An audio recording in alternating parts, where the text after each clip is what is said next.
আলুটা ভেজে নেব আগে।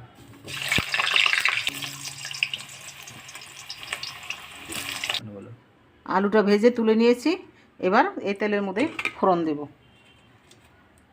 গোটা এলাচ, দারচিনি, তেজপাতা, শুকনো লঙ্কা, আদা, রসুন, পেঁয়াজ, লঙ্কা, হলুদের গুঁড়ো, ধনের গুঁড়ো, এই জিরে, আর দেব একটু লাল লঙ্কা। হয়ে গেছে। এবার দেব মাংসটা, ধুয়ে রাখা মাংসটা দিয়ে ভালো করে কষিয়ে নেব। তো আলু ভেজে রাখা আলুটা দিয়ে তারপরে জল দিয়ে দেবো বসিয়ে।